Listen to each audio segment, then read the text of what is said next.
My name is Andreas. I'm a doctoral student at the University of Aberdeen, and it is my pleasure to introduce the last panel today. It's going already now towards how to take action, how to think about university, and how to change it. And this has been emerged at the University of Aberdeen in the form of the reclaiming of the university movement. This kind of our previous discussion, I found it quite as already an introduction, so I won't say much about that, but more about our speakers briefly. We've here Peter Loovers. He's in anthropology, working on the Arctic Domus project, working with fish, the relationship between human beings, fishes, and caribous and dogs. Then we have in the middle Martin Mills. He's a senior lecturer in anthropology. He's working on Tibetan communities. And Eleanor Pierce, and she's a research fellow as well in the social and political sciences, and anthropology, and she's working on narrative objects and cultural revitalization in northeast Siberia. I just want to say that Eleanor will have to leave us around 6 because she has to catch a flight to London. So just right. The two main questions for this movement were basically the driving questions were what kind of university do we want, but then also how can we achieve it? And with this, I would like to hand over to Peter. Test. Yeah. 15th October 2015. The small congregation building of Dunbar Street Hall, just across the street from the University of Aberdeen, becomes packed with anxious and vocal scholars, staff and students. The event was to be the beginning of the Reclaiming Our University campaign that is now drawing to its zenith, with the official launch on the 25th of November 2016.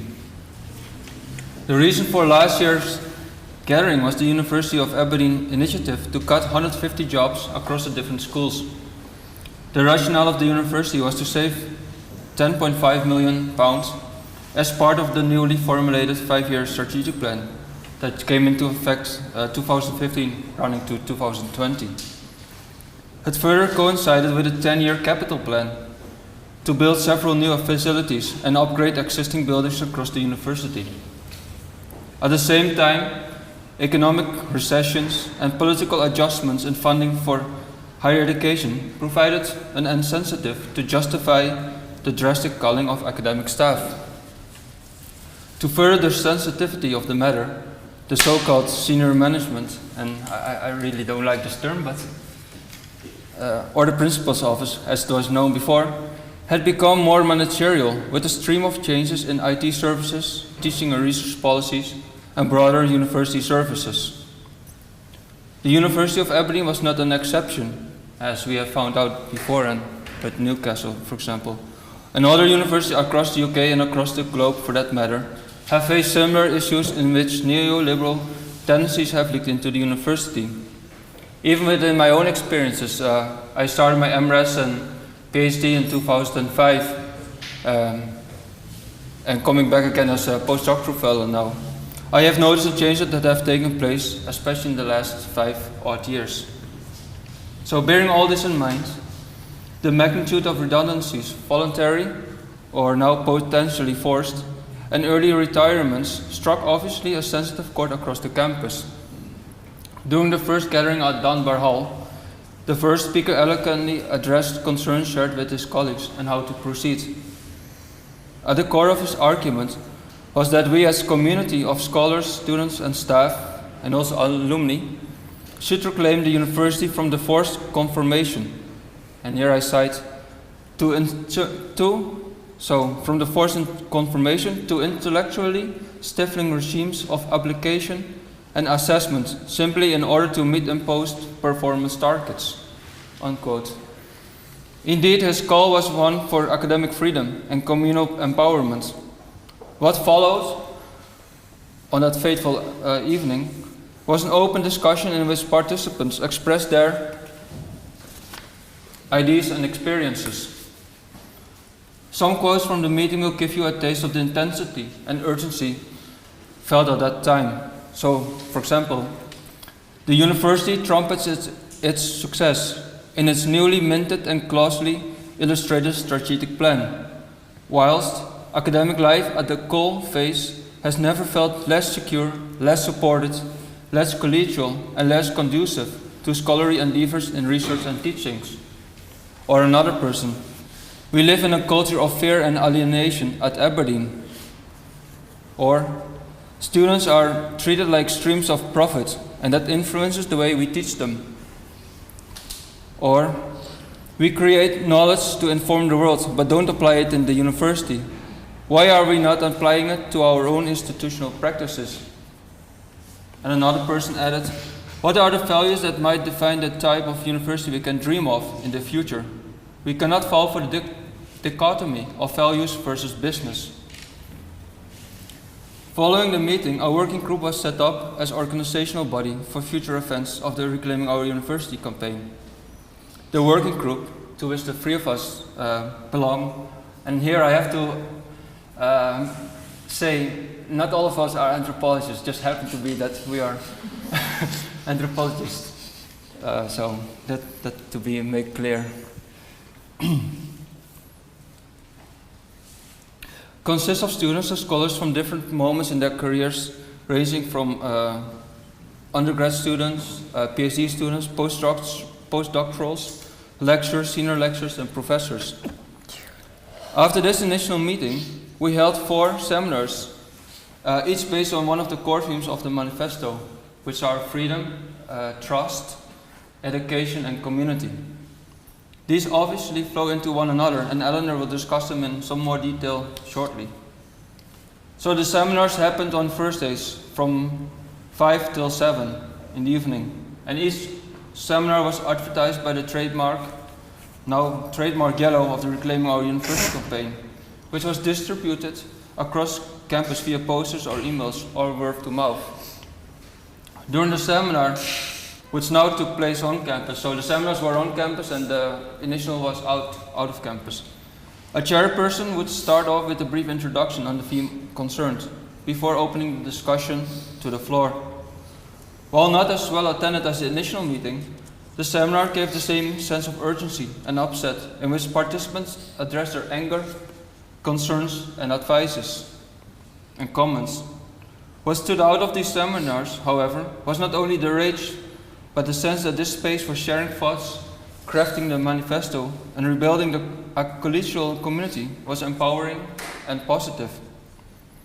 Indeed, things were set in motion in different arenas, of which the Senate has been one, and Marty will discuss this more. While there has been a fair amount of criticism towards the so-called senior management of the University of Aberdeen during all these meetings, the Reclaiming Our University campaign has been cautious to emphasize too much on an us versus them discourse. Indeed, the principal office is a pivotal part, as I mentioned before, of the university. It is part of the community we want to rebuild.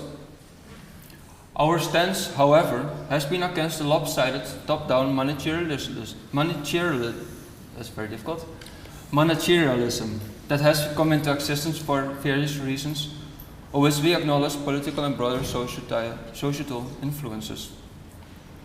So staying in line with today's theme, let me provide a few comments that were made during the Academic Freedom meeting, which was the first of these 4 seminars, in fact. So, academic freedom is not a right, but an obligation. There's a loss of trust in how academic activity is run by academics. And this also came up for this one. There seems to be an underlying question of what freedom really is. And which other person mentioned, freedom is a fundamental, moral and ethical position, fundamental to a way of being that we should inculcate in future generations. So the thrust of the discussion, however, was a continuation of halting the way the University of Aberdeen was metamorphosing into a business-like institution. So some members of the working group also commenced into the creation of the WordPress blog, which is reclaimouruniversity.wordpress.com. The blog was set up to advertise the 4 seminars and 2 subsequent meetings to finalize the manifesto. The WordPress site has been well visited with views literally across the globe from UK, Canada, USA, Australia, continental Europe, but also, for example, from Kenya, Kyrgyzstan, India and Chile. So up to date we have had over 8,000 visitors and over 13,000 views. Crucially, the WordPress site allowed visitors to participate in the editing of the drafted manifesto by leaving comments. A number of visitors have taken up this opportunity and shared similar experiences in their respective universities.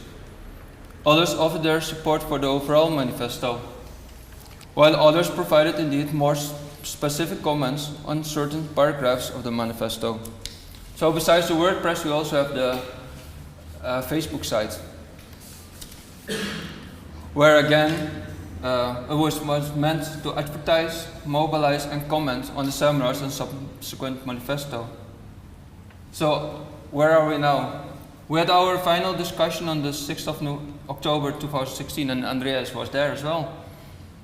During this meeting the participants had the opportunity to make amendments to the manifesto, and it started with a very scholarly way of going through each of the paragraphs, but we only had a 2-hour time, so we were running short, so we had to hurry up a little bit at the end. But it was a very interesting, a very productive meeting. So several days later, we completed the manifesto and will make 1,000 copies to be distributed widely before and during the launch. That will take place on 25th of November 2016. And it's more a celebration. So now I will now Eleanor, please. Mm-hmm. Thank you very much for the invitation to speak and to sort of present Reclaiming Our University, such as it is. I am going to talk about the manifesto that has been generated by the process that Pete described, and sort of more concretely about what it contains. And obviously you can find the manifesto on the WordPress on the site, so we encourage you to have a look at it and comment. Sorry, I am coming down with a cold, so apologies for sneezes and stuff. The manifesto, as we've heard, it aims to transform the University of Aberdeen in particular, but its call reaches much further. In fact, the manifesto focuses our attention on a core distinction which has appeared again and again in the reports and discussions that we've heard today. As we know, the problems at Aberdeen are replicated in universities all over the UK and beyond. And the state of our universities reflects something about our societies. Early on, the manifesto mentions the new and vital role academia has for those standing against, I quote, the competing economic, political and religious fundamentalisms, unquote, that have emerged over recent decades. The business of academia is the search for truth. And truth always changes because life always changes. We change. To search for truth is to commit oneself always to be reaching out into the unknown.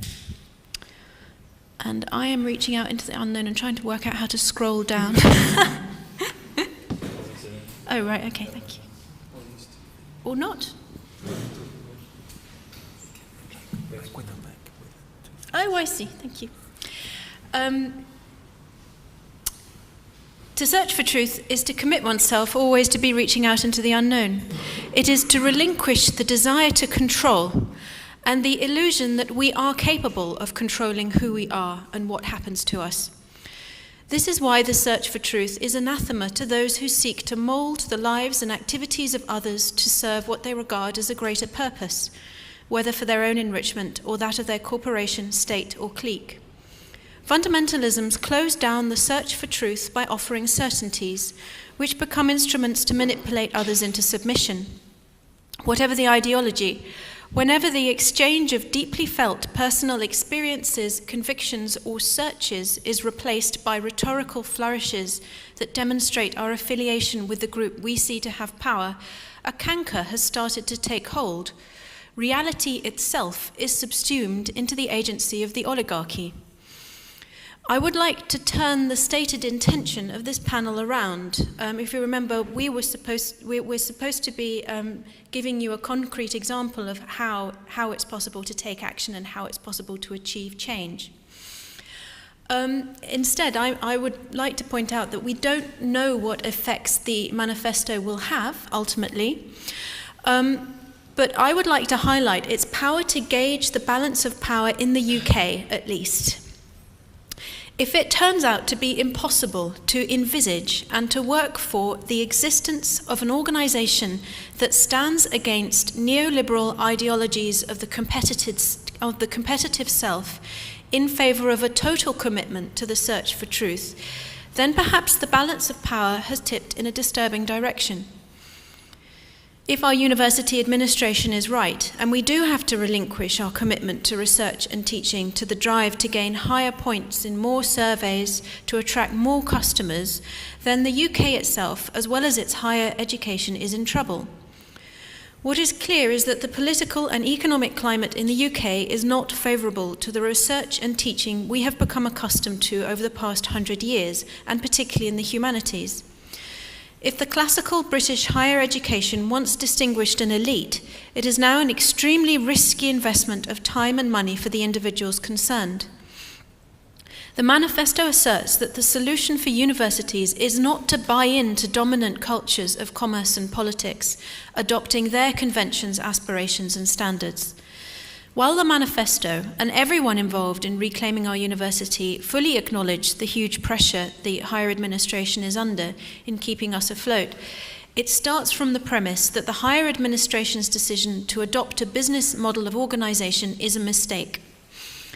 The manifesto invokes a set of valuable aspirations while showing the characteristics a community that held these aspirations would have. These characteristics delineate both the nature and quality of the relationships within this community and the institutional bodies it would generate.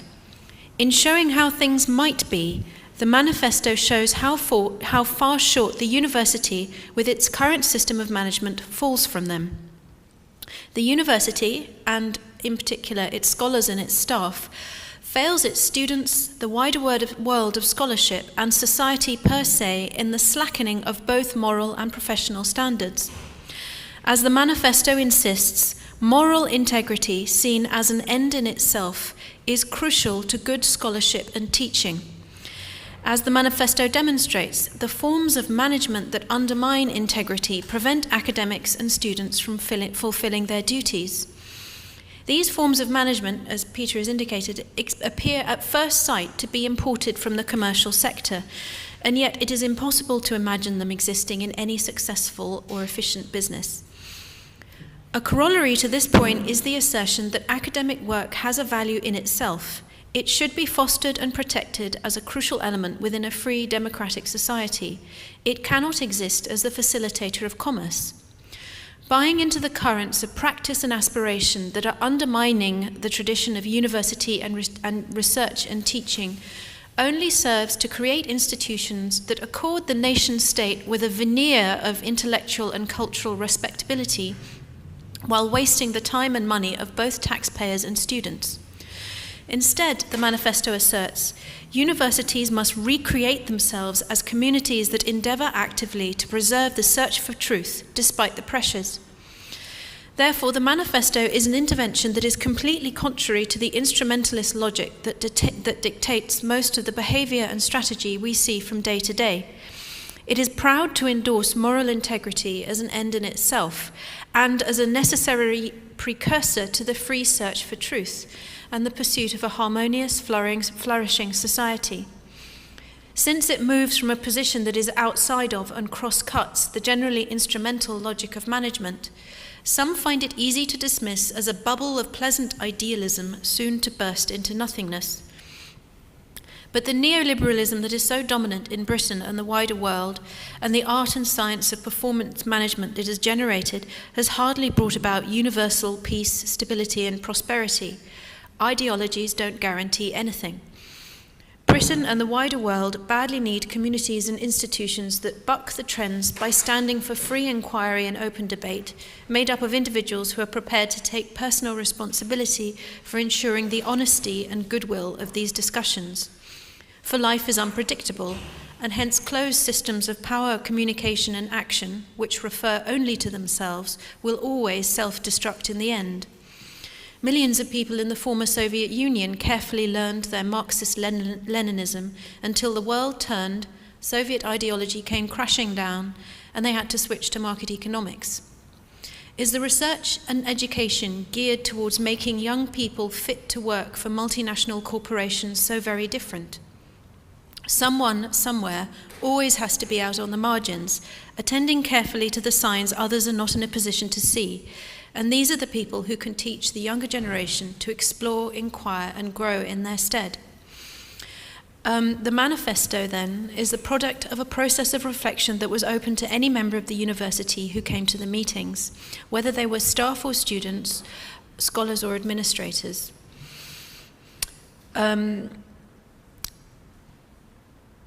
Going on, so as Pete mentioned, we're having the launch on November the 25th, and that's going to take the form of a concert with readings. There's going to be music and poetry as well as talking about the manifesto. So it's going to be a sort of a creative celebration. And then we will propose the manifesto as a motion in the University Senate. And Martin will talk about that, as in the Senate. And our supporters in the Senate will lobby for the manifesto to be accepted as a statement of the university's fundamental principles. Therefore, the manifesto has been designed as a statement of intent that can underpin the workings of the university and the various sub-organizations within it. It combines articulating core values and purposes with outlining the shapes the university organization needs to take in order for these values to be upheld. Most obviously, the democratic aspect of the university's running should be safeguarded and strengthened. The university should be run by its scholars and students. Departments should have the autonomy to run their affairs according to the needs of their particular disciplines, rather than having to adopt processes and standards set for the university as a whole. These recommendations are grounded in the experience of all who came to the open meetings and helped prepare the manifesto. However idealistic the manifesto may seem, it reflects a range of practical problems that both staff and students have been struggling with for some time. And as Peter has said, the manifesto links these problems to more general causes and changes in the university's running in the time-honoured academic fashion, as we do. The first paragraphs of the manifesto articulate the crisis the university has reached. The business model of higher education, with its corollary systems of human resource management, marketing, evaluation, and teaching, is preventing the university from pursuing and disseminating knowledge for the public benefit and offering its students an education worthy of the name. If the university continues to follow its current model, it will cease to perform its duty to society at large. It will cease to enlighten and educate citizens, giving them the tools to generate a democratic, responsive, wider community. Instead, the time and energy of its staff will vanish into a merry-go-round of branding, box-ticking, and performance management, innovating for innovation's own sake rather than for cutting-edge research. The fourth paragraph presents 6 intentions as bullet point statements.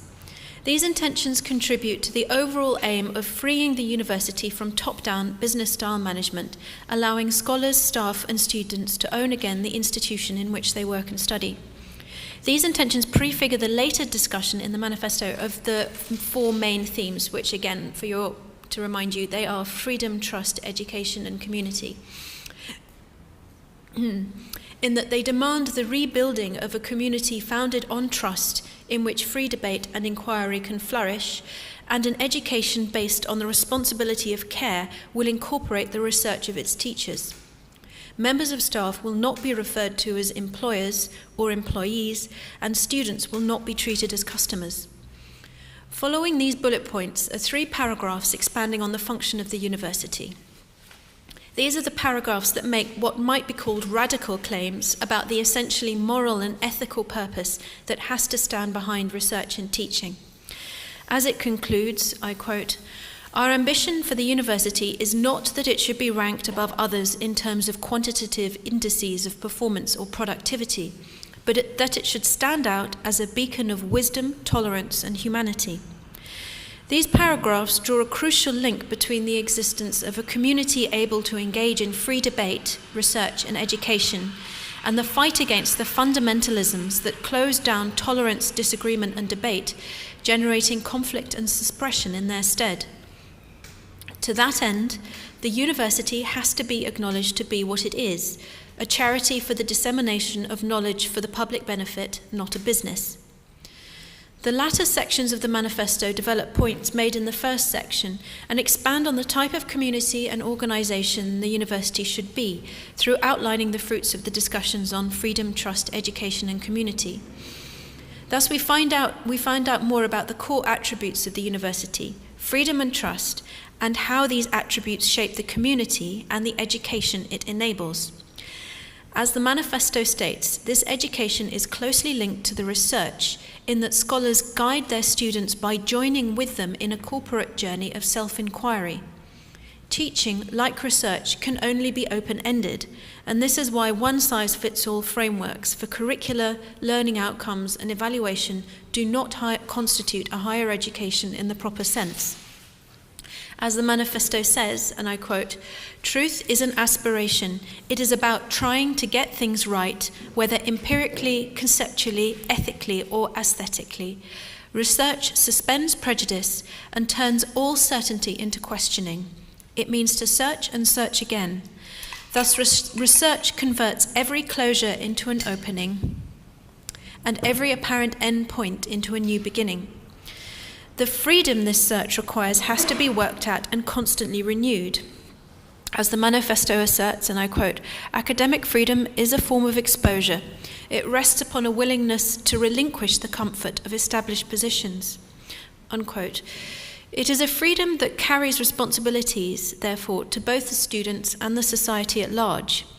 As we have seen, it is a freedom that is very easily undermined, and particularly by eroding trust. When individuals fear each other, the community falls apart. This is why trust is so essential, and why trust also has to be renewed. In our case, by removing the systems of monitoring of both staff and students, which are said to prevent bad or negligent behaviour, and in saying they're going to prevent bad behaviour, it means that they assume that there's going to be bad behaviour. The community that emerges as the university the manifesto calls for is diverse, horizontal, and recognises the need for regular face-to-face interaction rather than communicating via terse messages from behind computers in lonely offices. It will have leaders and administrators, and these leaders and administrators will identify with its needs and aspirations. It will not, however, have managers. So as I've said, watch this space. We don't know what's going to happen. And I think I'm right in saying that, in fact, I'm almost sure I'm right in saying that everybody is very keen to link reclaiming our university up with similar interventions and similar movements. And so it would be great to keep in contact. Thank you.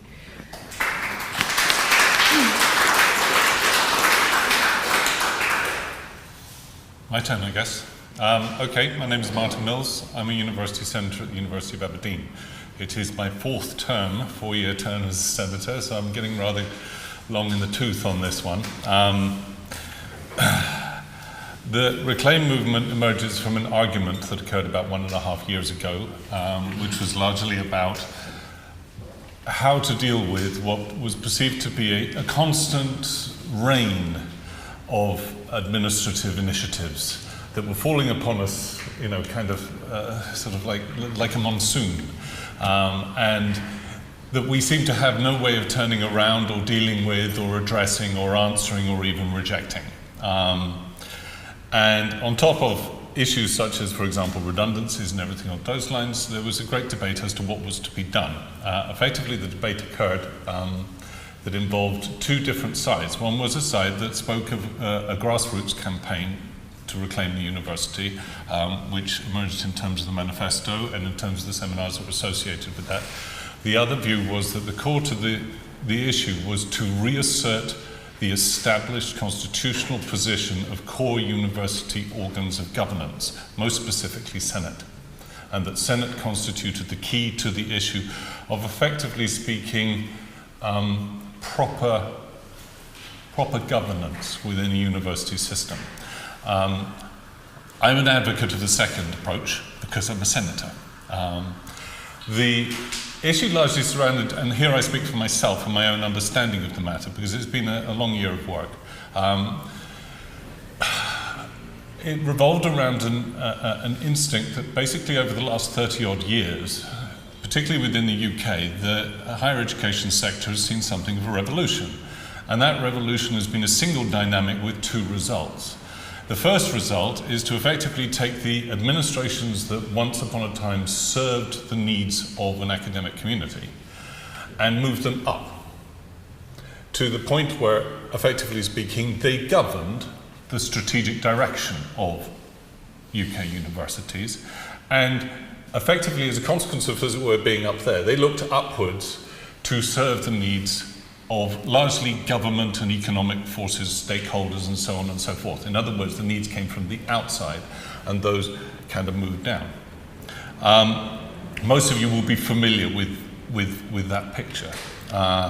And you'll be familiar with the problems that are associated with it. The most substantial problem with that is a very simple one. None of us can encapsulate the intellectual, academic, and scientific activity of the university within any university within our brains.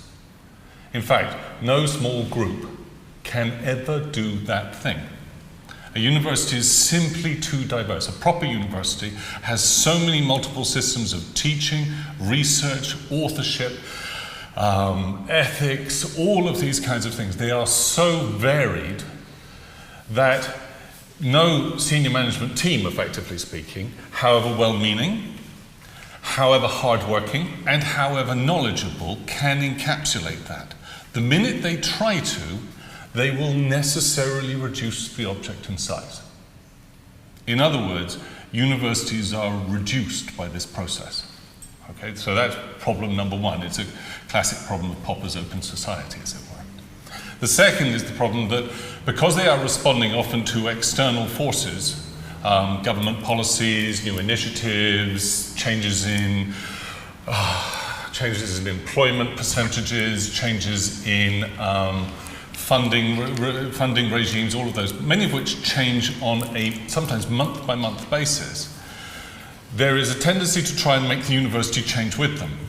This is like trying to turn a supertanker around in 25 yards.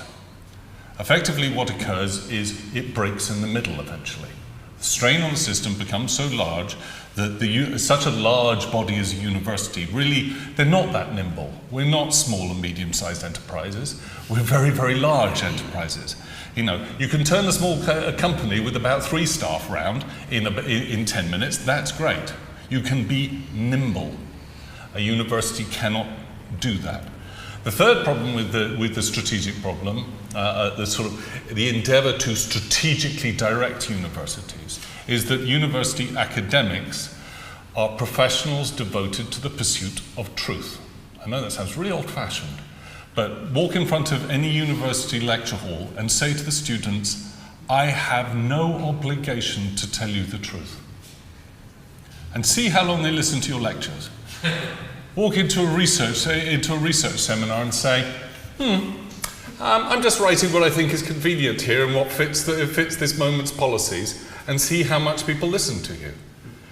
Our position in the world as universities comes from that basic commitment of trust that we as academics have an obligation to truth. Now, the second dynamic is not only that, sort of in a sense, administration moved up to being management, it was that academics, in their own perception, moved down. They became, in their own perception, employees. And in fact, their commitment to truth became slightly lost in this, because when you're committed to something, you're a professional. You profess something. A lawyer professes the law, regardless of what their employer tells them to do. A doctor professes their care for a patient, regardless of whether or not the hospital, or should profess the well-being of their patients, regardless of whether or not the hospital has a deal with a particular pharmaceutical company. An academic should profess their truth, regardless of what their employer tells them to do. And that's a basic drag. That is the degree to which academics are professionals, not employees. Actually, by the way, under law, because most of us are largely in charge of what we do, largely in charge of what lectures we teach, what courses we teach, what research we teach, because most of us can actually ask other people to step into our lectures without asking anyone's permission, because most of us have spent a very large quantity of our own personal money on our careers, largely in terms of books and everything on those lines. The Inland Revenue Office actually counts most of us as self-employed, but that's another matter. But academics, just as much as that has moved up, academics have moved down, and what has been involved there is a fundamental abrogation of our obligation to self-government. Self-governance is the responsibility that comes with being a professional, just as lawyers are partners in a law firm, okay? And it's necessary because of the degree to which we are not employees. But actually, in many cases, I'm sorry to say this, but this is simply my experience across 4 universities, most academics would rather leave it to someone else. Most academics would rather go back to their office, teach the courses they're interested in, and do the research they're interested in. Do what they like as far as that's concerned, and leave the nasty administration and governance process to someone else. Now, in the University of Aberdeen, and I hasten to add here, I'm pointing the finger entirely at myself, we did this exactly 10 years ago. There's something called the Senate Effectiveness Review. It is a government obligation on every university that occurs every 5 years. 10 years ago, the University of Aberdeen Senate said, we're all, we were sort of vaguely, we pretty much trusted the guys upstairs. We were happy enough with it and everything on those lines. So what we did was we said, in the Senate, we said, well, we'd rather push all of this management and all of this nasty paperwork for a lot of committees to deal with rather than us. And elected senators in particular pushed it that way. And I was present that day, and I probably voted for it, because I wanted to get on with my teaching and my research. Okay? But in doing so, we effectively handed all of that work across to a system whose committees were entirely filled with management appointees. I don't want to use that word in a pejorative sense, but it's simply ex officio officers of Senate. And as a consequence of which, very quickly we began to notice that we had lost control of the governance of our own university. And most of us kind of went away, and we sort of hoped that the guys upstairs would be nice. If we were good, they'd be nice to us. It's kind of like a Santa Claus pact of a sort of strangely demonic kind. Right? And this is what we did. And almost all academics these days, particularly following the research assessment exercise and things on those lines, is guilty of a similar temptation at least. So at the beginning of this year, we sought to reverse that process. The Senate Effectiveness Review, God bless it, it was a godsend, came in, and we utilized it to revamp Senate so that any changes to the academic community had to come via it, and so that it engaged much more democratically with the larger body of the university. So that, for example, actually we had a pretty well-structured Senate to begin with, as it were. We have 80 elected senators from the various schools with 40 ex officio officers in it. So that's a reasonably good balance, actually. What we sought to do instead was, for example, do things like some very simple things, very small things, which reclaim your capacity to govern. A simple thing was, for example, it used to be that 2 days before Senate, we got the Senate papers, and they'd often be 150 to 200 pages long. We wouldn't have a chance to talk to anyone about them because we'd be busy reading them for 2 days. Okay? We changed that through internal Senate motions to 2 weeks, so that we had a chance then to read the stuff, discuss it amongst ourselves, take it to our constituents who had voted for us, discuss it with them, find out what they thought. All right? So this is one of the things we instituted. We also changed the committee membership so that elected senators, either from elected within Senate or directly, moved up into the committees and began to change those things. Various other things occurred which, honest to God, I wouldn't have believed 6 months ago. So, for example, the principal no longer has a right of veto over Senate matters. We do this because we're governing. This is not a question of critique. It is not a question of protest. It is not a question of standing outside the building in the cold, hoping somebody else inside will listen. It is a question of fighting and governing. And I'm afraid to say, it's really hard work, by the way. But during that time, we have succeeded in a variety of things. For example, at the very least, those 150 redundancies didn't happen. Which I'm very pleased to say, because I think I was on the redundancy list. Okay. Second, we have managed to discipline almost every initiative that involves academic matters and now other matters into the purview and authority of Senate itself. So that body, which is now more democratically collected, can make those decisions. I'm afraid it does give a lot of fights in Senate, but that's what's meant to happen. The other things are, well, there's a lot of things we've sent back. We often just sit there and say, we don't like this now, can you please send it back? And can you come back with it in 6 months' time when you've rethought about it? Okay. It involves a lot of work in between. And it involves us getting in people's faces and having hard discussions. Senators, elected senators, have been involved, for example, in the near complete rewriting of our terms and conditions. That was a really long set of meetings. We are,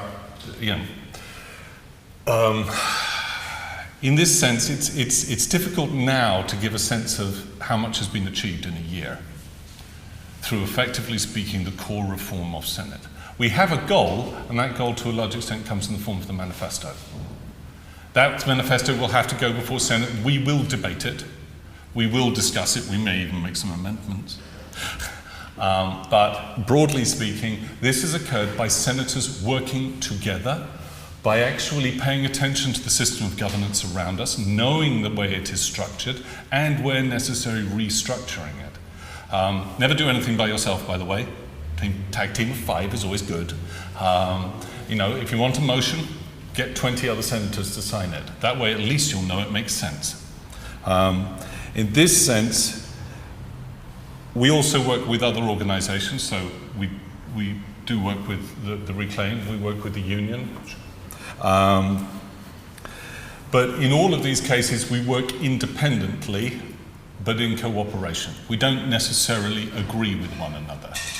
Effectively speaking, our endeavor, therefore, has been to properly build civil society within the university, to ensure that senators now understand that it is their obligation to act towards governance, and that it is the obligation of staff and students to beat the hell out of their senators if they're not doing that. So that is their obligation. Everyone in this sense has an obligation. We are trying to get to the point where we have a critical mass, where it is an expected culture within the university that you engage. I'll leave it at that.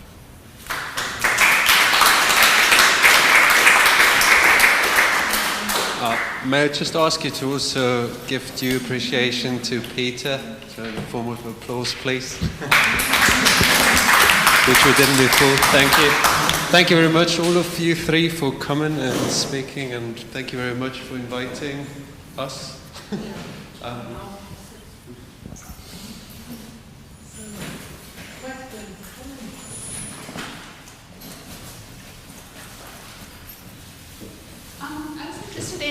In your manifesto, saying that different departments have different needs and they should design. So at what kind of level does each department get autonomy in terms of, could you just talk about that a bit? Yes.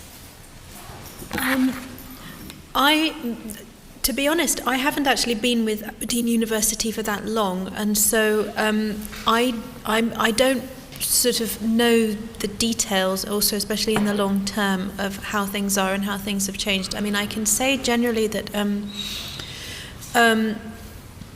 a lot of people sort of acknowledge a problem with sort of universal standards being applied to all of the departments.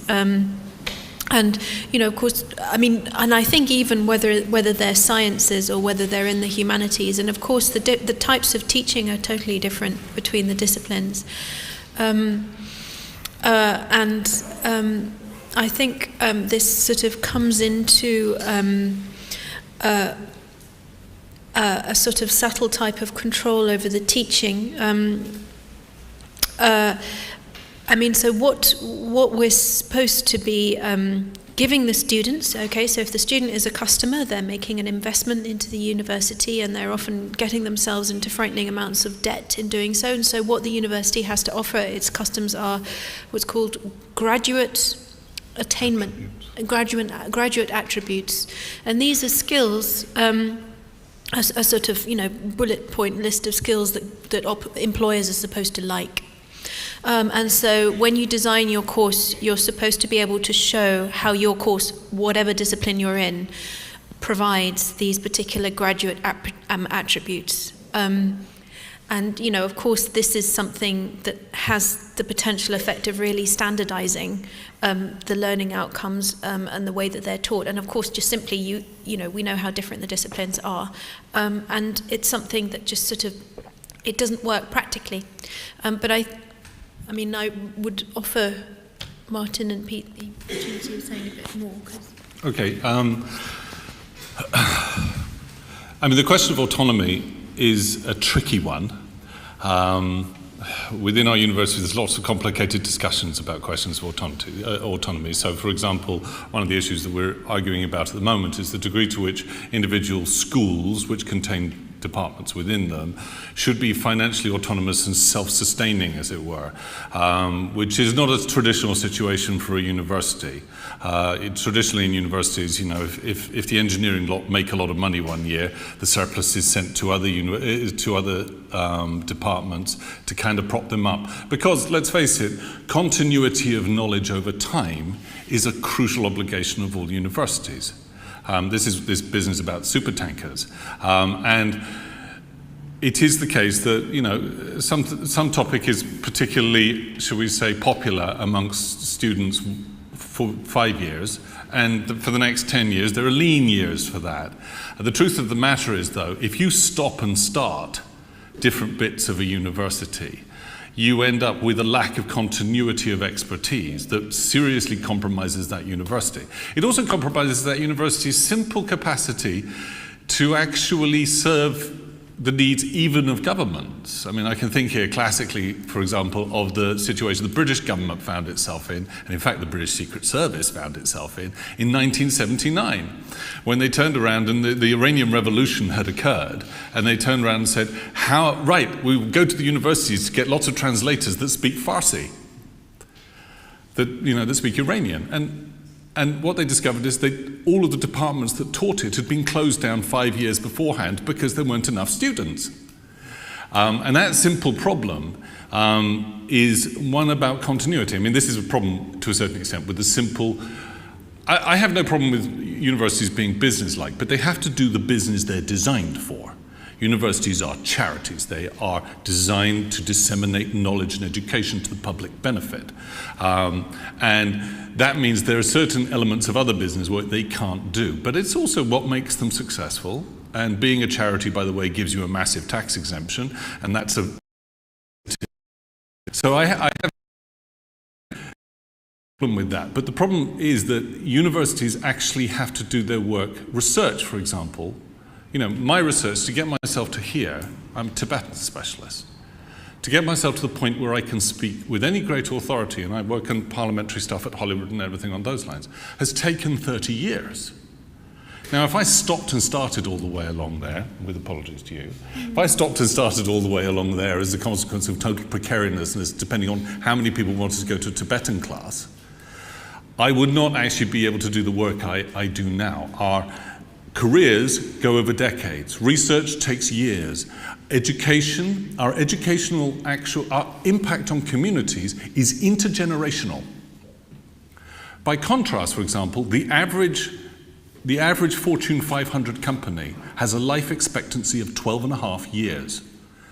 My university is 500 years old. Okay?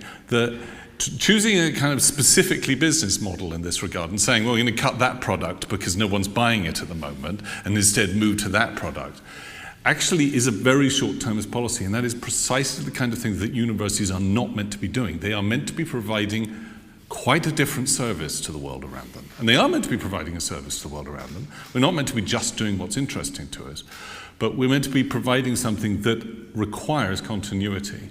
And if that's the case, then this kind of, shall we say, segregation, which we have at the University of Aberdeen at the moment, is, in my opinion, as a senator, is a bad, bad idea. At the same time, each of us live in a discipline which has specific requirements and specific kind of, shall we say, analytical worldviews, specific different ethical and professional qualifications, all of those kinds of things. And they feed into a university from the outside. I'm an anthropologist. We have a specific set of codes. Ethical code I sign up for is the ASA's code, for example. Lawyers have a different one. The medics have an entirely different one again. Which means if you standardize across the board, you will often find that the first thing that happens is various professional bodies desert you. Because what occurs in university is incredibly diverse. It is vastly diverse. The only thing that here I speak in favor of Senates. Well, I said that a senior management cannot create a single template that will work for an entire university. A Senate possibly can if you have a large Senate, but even then, you've got to expect that there are going to be a lot of rows, because at some point, disciplines do need a level of autonomy. Does that answer your question?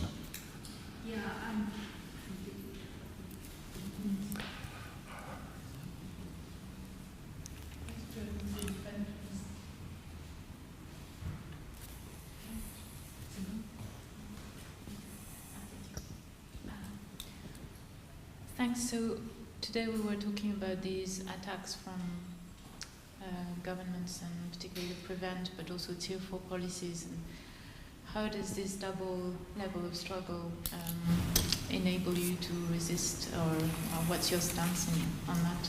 Ooh. Okay, PREVENT. Can I? Tier 4 regulation. Okay. Well, Tier 4 is never much fun for anyone.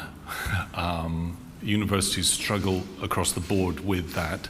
I'll deal with PREVENT first. I'll say what I said earlier, which is that universities need to engage in their own level of self-governance over this question and the way in which they respond to it. PREVENT, if you, as I said, you move management up to the top, where in effect they are responding and passing down directly demands that are coming from external stakeholders, most particularly governments, then often things like PREVENT get thrown in directly. But I'll speak personally, which is that most university administrators that I've ever met are completely terrified by the PREVENT laws. Personally, they often seriously don't like them. Their response to not liking and being terrified by them is often to be risk averse, which produces the kind of self-policing problems that we often see. It's not actually because they like the policies that they engage in things which are often deleterious to students, staff, teaching, all of those kinds of things. It's often because they don't like them. Now, in that regard, from my perspective, and I'm going to speak here, maintaining the academic probity of a university's life, and that is essential, requires senators to engage. And as I say, one of the things we have at Aberdeen, for example, is, as of June, we have an agreement that the law that says that within a university, and the law does say this, or the guidance says this, that within a university there needs to be, effectively speaking, a committee that is given over to responding to PREVENT matters and PREVENT cases. that body should report back to Senate, not to a Senate committee, but to the Senate as a whole, as an absolute whole. Why? Because 120 people have a higher chance of spotting what's wrong with it than 5 other people. And because it is a public transparency matter. And in a university, Senate is the closest thing you get to public transparency. Most of us don't use general councils anymore. Theoretically, the University of Edinburgh, for example, does have a general council of 193,000 members. But I believe, generally speaking, probably like most other universities, about 12 people actually turn up. Whereas senates are, as I say, they're quite large bodies, and they're quite public bodies. In our university, ordinary people can go to it. They can't necessarily speak at it or vote, but they can go to it. So it's the nearest thing we have to public transparency. And I think that's the best way of dealing with Prevent, personally.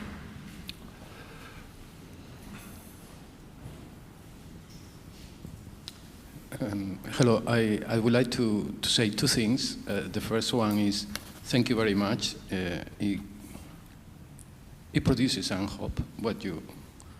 It gives us hope that things can be done. So that's the first thing. The second thing I would like to ask you, any of you, part of my research is on what is going on in sociological, even anthropological terms, and from the point of view of the prospects that similar initiatives and a broader, perhaps, initiative that encompasses yours and the prospects of this emerging and advancing, how do you see the following thing? Is that the things are evolving in such a way that we have nowadays a very powerful managerial stratum who moves from university to university, managerial positions, who aspires to pack a lot of money, and they pass through universities, and what they leave behind is, so how can we deal with this? How do you see it? I know it's not an easy question, but I mean from the point of view of,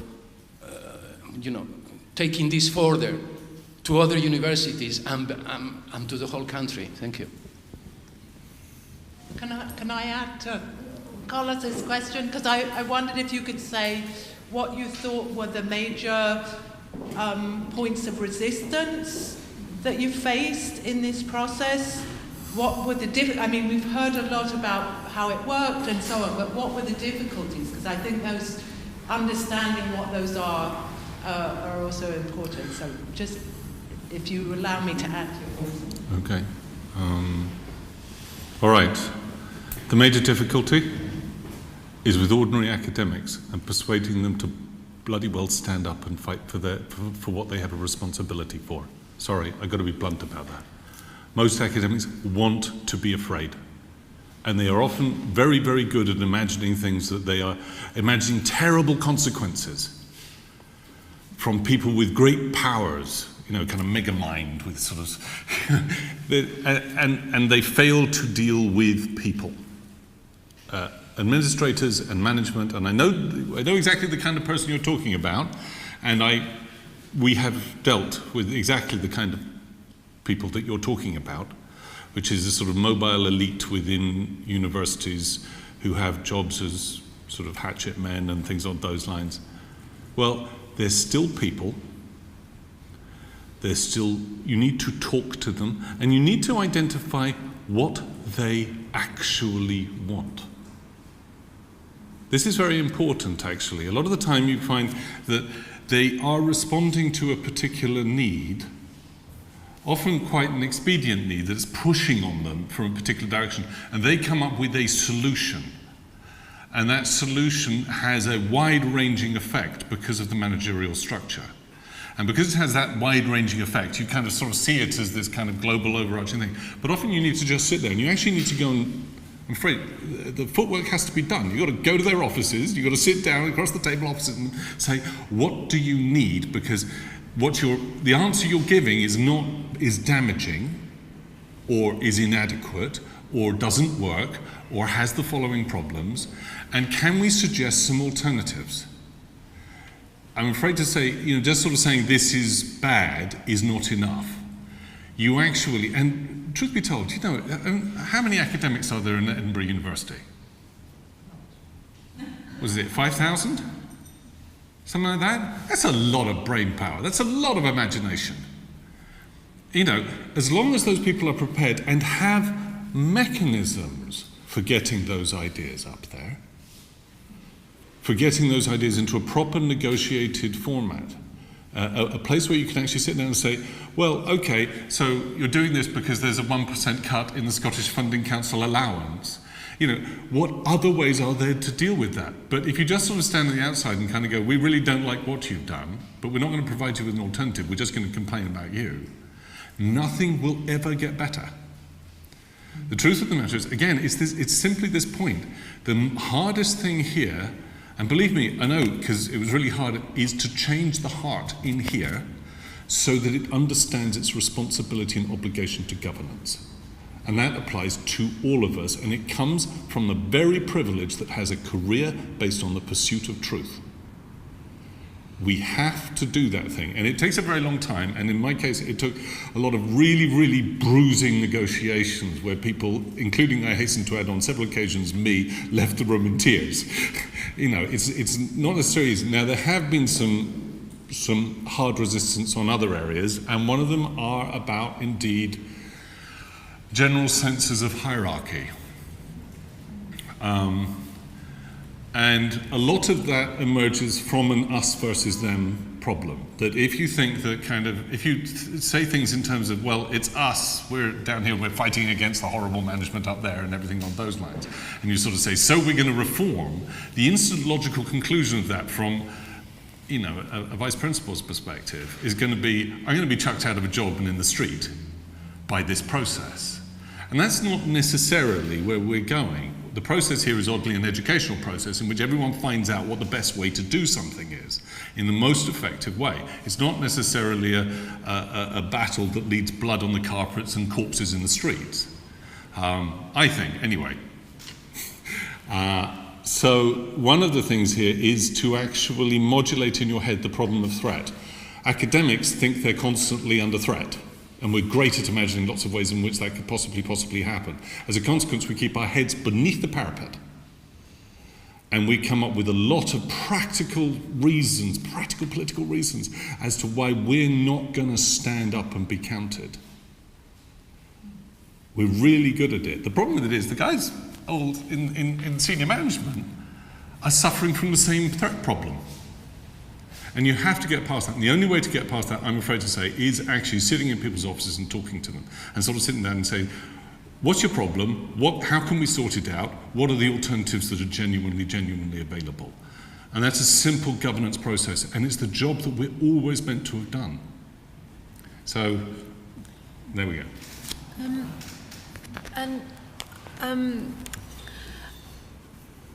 To me, it seems to be really obvious that, as you were saying, there is a sort of practice now of importing managers in. Ultimately, this is about the society that we're in. I can't imagine any way of preventing this practice, other than by sort of really very proactively reaching out to the broader society and saying, do you see what is happening in your universities? Do you see what we've become? Do you see how young people are sort of I do want to sort of use the word exploitation, because ultimately when somebody goes to a university and pays tons and tons of money, well, they do in England anyway, and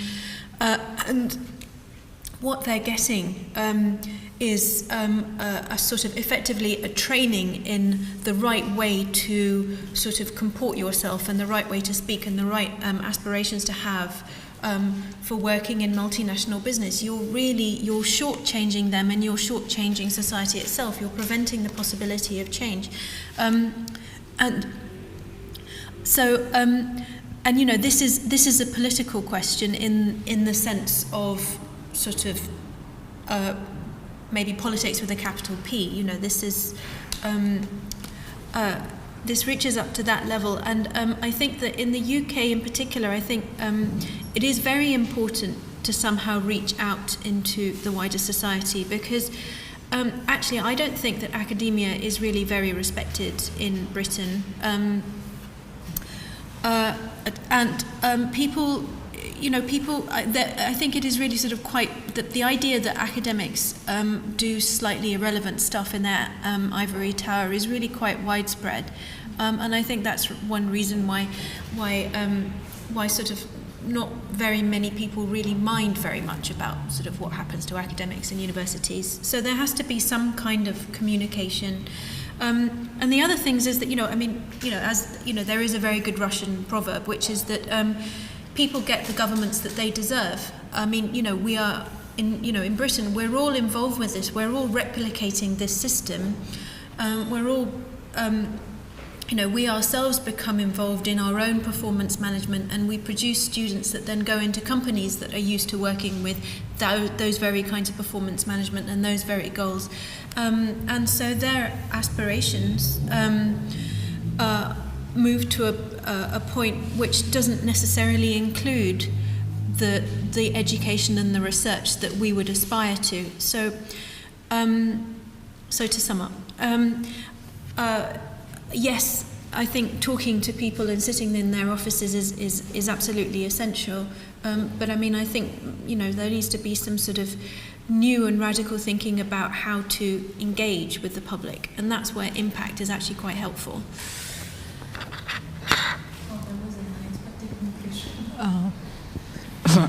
Thank you for the lesson learned from Aberdeen, but can you tell more about the timeline? Because you mentioned about 10 years ago when you reorganized the Senate and doing the self-governing things, but that's all thing also related to the taking ownership, you know, not giving it to somebody else to govern the university. But I want to know the timeline from 10 years ago. When is actually the critical time when you're able to recapture again? Yeah, because we're talking about stamina here. Thank you. Okay, yes, as I say, I think about that moment. When I first, I love the University of Aberdeen, by the way. I think it's a great place. I'm very, very loyal to it. I probably aren't going somewhere else unless they sack me, which may well happen. But when I arrived, when I arrived 16 years ago from the University of Sussex, where we were all quite radical back then, it was very it was quite a sort of docile population. We get a disturbingly low quantity of graffiti from students and things, students and staff both, and it's quite quiet. So I don't want to give the impression this has been just something that happened 10 years ago, but it was the case that it was quite a hierarchical system by culture. And as I say, about 10 years ago, what with the REF, the research assessment exercises and all of those kinds of things, there was a wish for people to kind of get on with that teaching and research element of things. And as I say, Senate did a variety of things. The first one, for example, was it removed all of the professors from Senate because it didn't like and there were lots of good reasons for that, but one of the consequences of which is you got rid of all of the people that weren't worried about being promoted. Yeah, you know, if you've already got your promotion and you're already a professor and everything on those lines, you can afford to be a bit more mouthy. But we also passed all of this sort of stuff across, and there was a period of time, and I think, as I say, I think with us, it created a structure whereby whereby initiatives sort of just fell down, and there was almost nothing to sort of stop them on the way down. And actually we would sit there and we would say, we don't like this, and we were told it's come from the top, there's nothing you could do. I mean, sometimes stuff would come directly from vice principals and everything on those lines. And as I say, much of that derived from that structural shift within Senate. When did we start changing it? Okay, we started changing it last September. We rewrote the rules of Senate within 3 months. We actually have a Senate on Wednesday, sorry I shouldn't, but we have a Senate on Wednesday when the Senate assessed members' proposal for the restructuring of court goes through, and we will vote on that. We insisted on a whole variety of processes. It used to be the case, for example, that you went into Senate and there were 120 people sitting around, and sort of, you know, the principal who was chairing it, and I'm speaking here of another principal, would sort of sit there and say, everyone seems quite happy with that. And everyone would go. And that would be it. We now have a system whereby, for example, you cannot have something pass through Senate without an explicit vote. You know, the Senate before last, we voted 42 times in a single Senate. We got rigorous and we insisted on those changes. And it has made it all a lot more hard work. And we insisted on remit changes, for example. So that occurred over 3 months between last September and the sort of January-ish. Lots of other changes, for example, over the terms and conditions have occurred since March. We've had a busy year. It's been a year. We've achieved an awful lot, and I think things are better. Got a long way yet to go, though.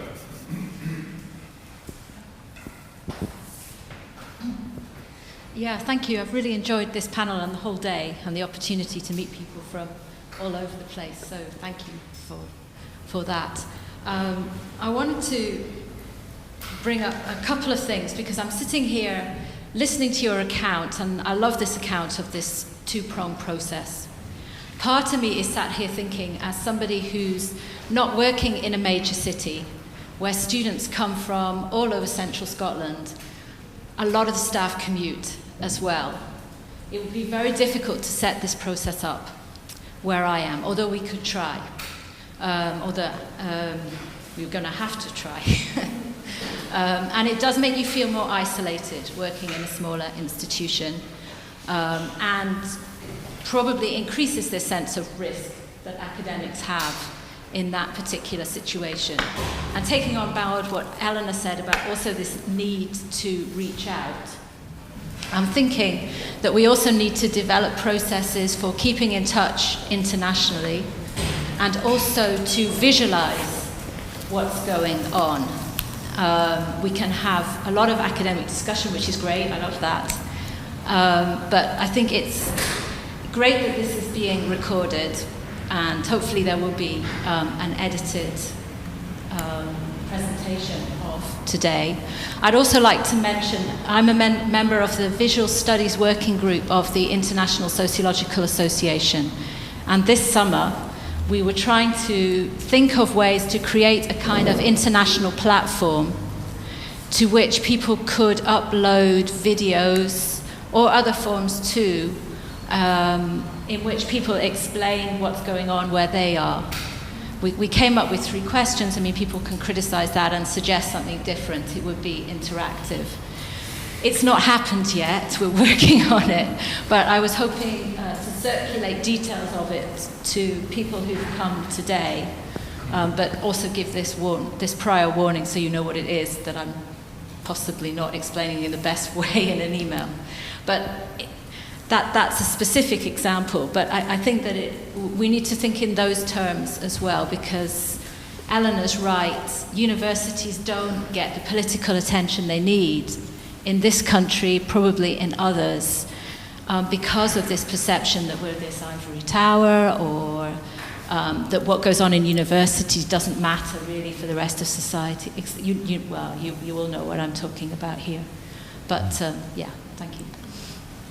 It's probably not transformative enough, but maybe it could become. I would say, by the way, and I do need to say this, because when we started this process, a lot of people were like, should we have secret email accounts so that we could talk to one another and all of these things. Okay, it's just been a year, but there has been no retribution. It used to be we sort of sat there and said, if you said something awkward in Senate, everyone would kind of wheel their chair away from you and hope that, sort of hide slightly, think that, your card was marked. Now, obviously, that's a question of persons again. What I'm saying is not that there isn't a will. Yeah. It's just sometimes the practicality. No one will do this for you. Yeah. No one will do this for you. You either do it yourselves or you don't do it yourselves. But I'll tell you something. You will never win a fight that you don't fight. It's as simple as that. And so you can, we can sort of spread the word on this kind of matter and everything on those lines. But the truth of the matter is we have actually found this a lot easier than we thought it was going to be.